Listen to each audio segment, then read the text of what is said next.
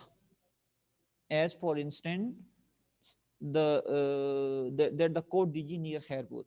کچھ ایسی جگہ بھی انویسٹیگیٹ ہوئی ہیں جو کہ موہنجو داڑو سے بھی پہلے کی ہیں تاریخ میں, وہ موہنجو داڑو سے بھی پہلے کی ہیں, اور ان میں سے ایک جو ہے وہ کوٹ ڈیجی ہے جو کہ سندھ میں خیرپور جو شہر ہے اس کے قریب ہے. At present, a serious difficulty stands in the way of interpretation of all these important discoveries, namely the problem of unlocking the pictographic script found at Mohenjo-daro. اس وقت جو ایک عام مسئلہ, جو ایک عام مشکل درپیش ہے وہ یہ ہے کہ ہمیں جو تصویری مسودے ملے ہیں اس وقت کے, ان کو کیسے ان لاک کیا جائے, انہیں کیسے ڈیکوڈ کیا جائے, انہیں کیسے انٹرپریٹ کیا جائے, ان کی کیسے تشریح کی جائے. یعنی ہمیں جو تصویریں ملی ہیں ہم کیسے اس نتیجے پہ پہنچے ہیں کہ اس وقت کے لوگ ان تصویروں سے کیا مراد لیتے تھے, تو اس کو ڈیکوڈ کرنا ایک اہم مسئلہ ہے, مشکل ہے ایک. when this جب یہ بائی نو مین سمپل, اگرچہ یہ کوئی آسان سادہ کام نہیں ہے, لیکن جب یہ ہو گیا, puzzle is ultimately solved, یعنی جب یہ مسئلہ آخرکار حل ہو گیا, the results may well lead to great changes in historical and archaeological theories. تو آثار قدیمہ کی اور تاریخ کی جو تھیوریز ہیں, جو نظریے ہیں, اگر ہم ان کو اس ریڈل کو, اس پزل کو حل کرنے میں کامیاب ہو گے, اس وقت کے ہم پکٹوگرافک سکرپٹس کو جو ہے تصویری مسودوں کو اگر ہم نے سمجھ لیا, ان کو انٹرپریٹ کر لیا, تو پھر یہ ایک نئی جہد دے دیں گے, ایک نئی, ایک آپ کہہ لیں گے ایک بڑی تبدیلی لے آئیں گے ہمیں پرانی ثقافت کو پڑھنے میں. Even then, even more recent and of great interest to Pakistan is the work done at Bambor, a site on one of the silted channels of the Indus, about 40 miles from Karachi and very easy of access to Karachi dwellers رہائشی رہنے والے. موجودہ جو Discovery ہے ان میں سے ایک بڑا دلچسپی کا باعث جو ہے وہ بیمبور کے مقام پہ, جو کہ کراچی کے رہائشیوں کے بہت نزدیک جگہ ہے, وہاں پہ جو ہے وہ ایک جگہ انہوں نے کراچی سے کوئی 40 میل دور ڈسکور ہوئی ہے, وہ امپورٹنٹ ہے. The particular interest of Bambor lies in the possibility that it is the site of Debel where Muhammad bin Qasim landed. اس جگہ کی اہمیت اس لیے ہے کہ یہ وہ جگہ ہے جہاں محمد بن قاسم نے لینڈ کیا تھا, جہاں محمد بن قاسم آیا تھا. The question of the actual whereabouts of this place has long afforded material for archaeological disputation, and although Bambor was considered a possibility, serious work was not started there until 1958. اس جگہ کے جو اصل محل وقوع ہے, جو اس کا ویئر اباؤٹ ہے, اس کے بارے میں مختلف جو ہے وہ آراء موجود تھیں, مختلف آپ کہہ لیں کہ بحث چل رہی تھی, لیکن جو سیریس کام یہاں پہ ہوا وہ 1958 کے بعد ہوا. The results have so far been well worth the effort, and a mosque has already been uncovered which apparently dates from about 150 years after the commencement of the Muslim era, and this begins to get close to the time of Muhammad bin Qasim himself. ایک مسجد جو ہے وہ دریافت ہوئی ہے, اور یہ کہا جاتا ہے کہ یہ مسجد جو ہے یہ مسلمانوں کا جو دور ہے, یعنی اسلام کے آنے کے 150 سال بعد کی ہے, اور یہ محمد بن قاسم کا ہی دور بنتا ہے جب محمد بن قاسم یہاں آیا تھا. But it seems the site may well yield a good deal more than this. یہ ایسا لگ رہا ہے کہ اس سے بھی زیادہ اس جگہ سے ہمیں کچھ مواد ملے گا. At the present stage, it is not possible to say how far the digging may extend. لیکن یہ کہنا ممکن نہیں ہے, اس وقت مشکل ہے کہ کتنی زیادہ اس کے لیے ہمیں کھدائی کی ضرورت پڑے گی, کتنی ڈگنگ کرنی پڑے گی. Work is also to be done at Brahmanabad, about 43 miles northeast of Hyderabad, Hyderabad سے 43 میل دور جو ہے وہ برہمن آباد کے مقام پہ بھی کچھ کام جو ہے وہ کیا جا رہا ہے. Where Dahir Muhammad bin Qasim's adversary made his last stand. اور یہ برہمن آباد وہ جگہ ہے جہاں محمد بن قاسم کا جو مخالف تھا راجہ داہر، اس آخری وقت اس کا وہاں پہ گزرا تھا. آخری جو ان کی جنگ تھی اس وقت راجہ داہر نے برہمن آباد کو اپنا مرکز بنایا ہوا تھا، اور اس جگہ پہ بھی کام جاری ہے. The ebb and flow، اتار چڑھاؤ of different influences, religious, intellectual and military, have left their various marks on the antiquities of Pakistan. Pakistan کے جو پرانے آثار قدیمہ ہیں، جو پرانے خزانے ہیں، مختلف جو اس پہ مذہبی اور علمی اور فوجی جو اس پہ اثرات رہے ہیں، ان کے اتار چڑھاؤ نے اس پہ بہت سے اپنے جو ہیں وہ مارکس، بہت سے نشانات چھوڑے ہیں. Of Buddhist memorials, perhaps enough has been said. جو بدھسٹ دور کی، جو بدھ مت دور کی جو یادداشتیں ہیں، ان کے بارے میں کافی کچھ کہا جا چکا ہے. Although it deserves to be added that they are not confined to the northwest but extend down to Sindh. And at Mirpur Khas, east of Hyderabad, Buddhist seals of the 7th and 8th century AD have been discovered. جب ہم Buddhist ایرا کو discuss کرتے ہیں تو عموماً ہم اپنے آپ کو نارتھ ویسٹ یعنی شمال مغرب تک ہی محدود رکھتے ہیں. عموماً ہم ٹیکسلا یا اس کے جو قرب و جوار کا علاقہ ہے، گندھارا کا جو علاقہ ہے، وہاں تک محدود رکھتے ہیں، لیکن حقیقت اس سے مختلف ہے. بدھزم کے جو اثرات تھے وہ سندھ تک، میرپور خاص تک جو ہیں، حیدرآباد تک جو ہیں وہ پھیلے ہوئے تھے. اور 7ویں اور 8ویں صدی میں جو ہے ہمیں وہاں سے جو سیلز، جو موریں ملی ہیں، وہ بتاتی ہیں کہ وہاں پہ بھی بدھزم کے اثرات موجود تھے. Some of the monuments unalloyed pure، بغیر کسی ملاوٹ کے، represent the culture of the country where they originated. کچھ یادگاریں جو ہمیں ملتی ہیں وہ اس کلچر کو ریپرزینٹ کرتی ہیں، اس کلچر کی نمائندہ ہیں جہاں سے جس کلچر سے ان کا آغاز ہوا. The celebrated tiled mosques and tombs of Thatta are as purely Iranian as if they had been transplanted.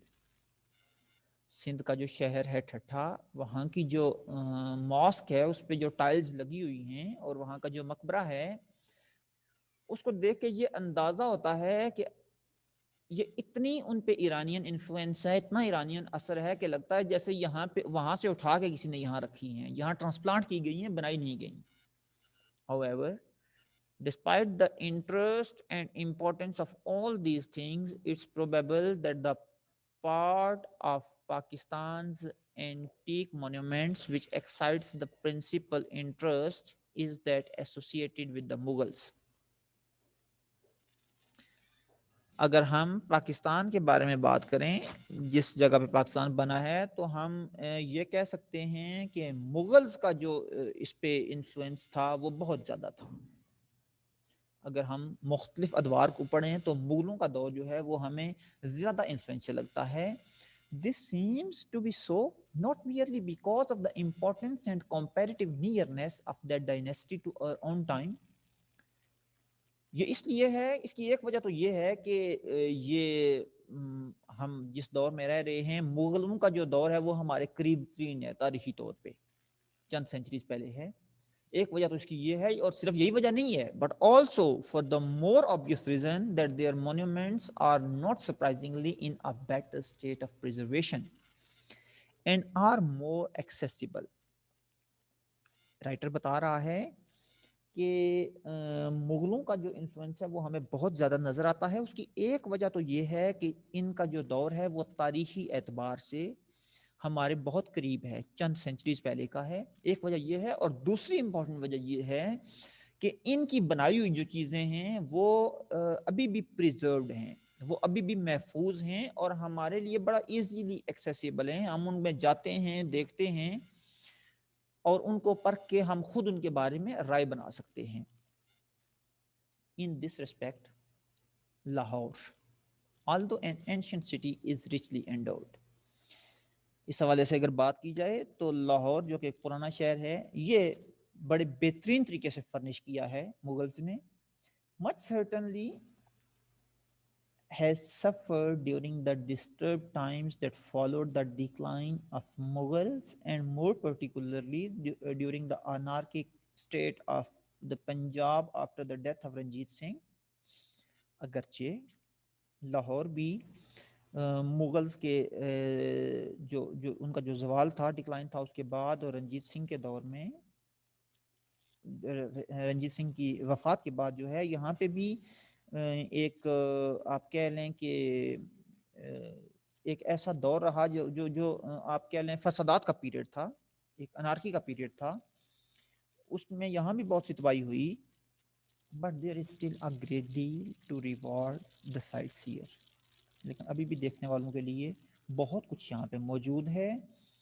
Here particularly will be noticed the style which grew out of the architectural ambitions of the conquering Mughals and the skills of the Hindu stone carvers and masons applied to the palaces, gardens and tombs which the new rulers built. یہاں سے نہ صرف ہمیں مطلب یہاں کے architecture کو دیکھ کے ایک تو جس چیز کی ہمیں تعریف کرنا پڑتی ہے وہ مغلوں کے ایمبیشنز تھے, ان کی جو تعمیراتی خیالات تھے وہ ہمیں نظر آتے ہیں, اور ساتھ ساتھ یہاں کے جو مقامی لوگ تھے, جو ہندو میسنز تھے, جو مستری تھے, جو پتھروں کو بنانے والے تھے یا ان کی کارونگ کرنے والے تھے, ان پہ کچھ چیزیں کنندہ کرنے والے لوگ تھے, ان کی مہارت کا بھی اندازہ ہوتا ہے جو ہمیں مختلف محلات, مختلف باغات اور مختلف مساجد میں لگے ہوئے نظر آتے ہیں. There is free use of the human and animal forms and the prolixity of detail is unmistakably Hindu in style as well as in conception. یہاں پہ انسانوں اور جانوروں کو جو ہے وہ ان کا بہت زیادہ استعمال میں لایا گیا, بڑا ان کی آپ کہہ لیں کہ محنت تھی, اور ہمیں ہندو سٹائل جو ہے وہ یہاں پہ کافی حد تک نمایاں نظر آتا ہے. Most visitors to Lahore will wish to see the old city, the fort, the Badshai Mosque, one of the important monuments of Aurangzeb's time, and the houses of some of the great families which once flourished there. بہت سے جو سیاح ہیں, بہت سے جو سفر کرنے والے ہیں, لاہور میں آنے والے ہیں, وہ پرانے شہر میں ان کو فورٹ جو شاہی قلعہ ہے وہ نظر آتا ہے, وہ دیکھتے ہیں. بادشاہی مسجد کو دیکھتے ہیں جو کہ اورنگزیب عالمگیر کے ٹائم میں بنائی گئی تھی, اور کچھ اس وقت کے جو بڑے بڑے گھر تھے, جو اس وقت کی آپ کہہ رہے ہیں نوبلز کے گھر تھے, وہ بھی ہمیں یہاں نظر آتے ہیں. Some of the old buildings have been put to uses very different from those for which they were once intended.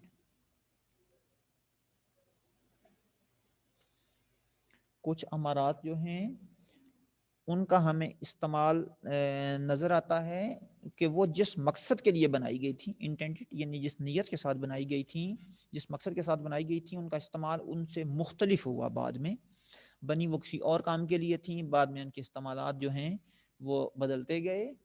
One such is the tomb built for Anarkali, the tragic maiden, names pomegranate flower, who had a love affair with Prince Salim.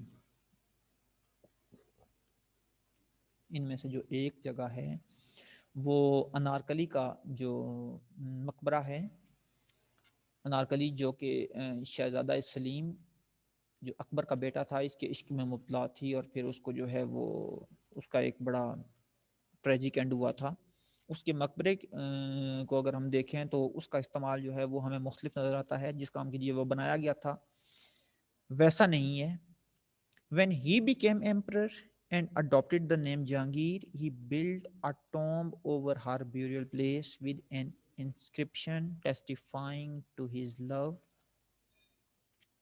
جب سلیم جو ہے بعد میں بادشاہ بنا، اس وقت اس نے اپنا نام جہانگیر رکھا، تو اس نے اس کی جو انارکلی کی جو جائے مدفون تھی وہاں پہ ایک مقبرہ بنایا اور اس پہ ایک تختی لگائی جس سے اس نے اپنی محبت کا اظہار کیا. Later in the declining days of the Mughals, the building was used for residential purposes and was once occupied by Ventura, the Italian soldier of fortune who served as one of Ranjit Singh's general. مغلوں کے جو زوال کا time تھا اس کے بعد جو ہے وہ یہی زمین، یہی جو مقبرہ ہے، یہی جو جگہ ہے، یہ جو اٹالین سولجر تھے ان کے استعمال میں آیا، وینچورا کے استعمال میں آیا جو کہ رنجیت سنگھ کے جنرلز میں سے ایک تھا. It is now used to keep archives in and is well worth a visit. اب یہاں پہ جو پرانی چیزیں ہیں وہ رکھی گئی ہیں اور اب اس جگہ کو جو ہے وہ ایک وزٹ کے قابل ہے. یہ لوگ یہاں جاتے ہیں اور آثار قدیمہ جو ہیں ان کا یہ مرکز ہے اور اس کو دیکھتے ہیں. تو اسٹوڈنٹس یہ تھا ہمارا آج کا لیکچر. ہوپ فلی اس کی ڈیٹیل جو ہے وہ کلاس میں ڈسکس ہو جائے گی. Thank you. اللہ حافظ. شاہ جی، اویس،